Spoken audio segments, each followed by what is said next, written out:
بس نسيت اقول لكم المساحات ده يا جماعه، المداخل بتاعتهم هما الاتنين نفس المدخل، اللي هو اللي اسمه ساتا ده ساتا وده ساتا، نفس المدخل اهو، نفس المدخل الساتا والساتا. ماشي، دول بقى ايه؟ ده اللي عليه ويندوز طبعا. انا بحط على الاس اس الاسرع حاجه عندي. ده مساحته 320 جيجا، وده مساحته 120 جيجا. المفروض 128 جيجا بس 120 جيجا. نركنهم بقى في جنب كده.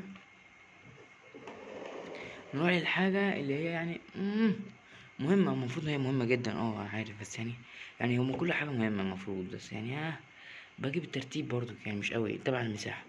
اللي هو الرامات تبع المساحة، اسمه ده تبع رامتين. الواحدة 4 جيجا رام، الواحدة من دول 4 جيجا رام. دول 4 جيجا اهي، مكتوب هنا ايه، 4 جيجا رام. دي ار 3، نسيت اقولكوا دي ار 3. وهنا نفس الكلام 4، استنى ادور عليها. لا دي مش مكتوب عليها من بره، دي مش مكتوب جديد عليها من بره يا جماعة. عادي عادي، هي دي 4 جيجا رام ودي 4 جيجا رام، وانتوا عارفين وشفتوها اهي 4 جيجا رام.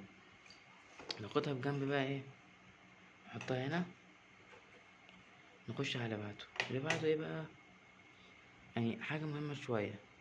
معلش يا جماعة، بس هي الحاجة اللي بعدها بقى دي من أهم الحاجات، يعني الكمبيوتر بقى بجد بقى حاجة مهمة جدا، اللي هو ايه، استنى أوسع بس شوية. الباور سبلاي، الباور ده اللي هو أهم حاجة في الكمبيوتر تبع ده، اللي هو يعتبر شركة الكهرباء. ده اللي هو بيدي الكهرباء لكل حاجة.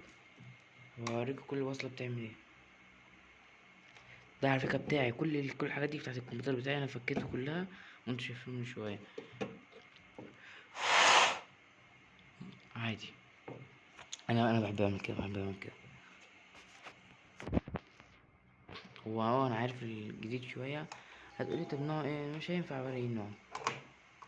هو انا عارف اللي هو صيني ومش حلو، انا عارف اللي هو صيني، هو صيني فعلا، بس يعني حلو.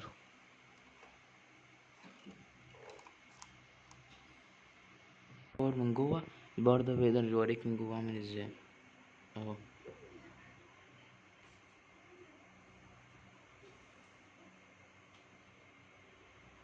ده شكله عامل من جوه. يلا بقى نركنه جنب بقى ونخش على اللي بعده. الفيديو الجاي بقى اوريهولكوا، بس الاول يعني الفيديو الجاي هشرح لكم كل ما السلوك دي الاول.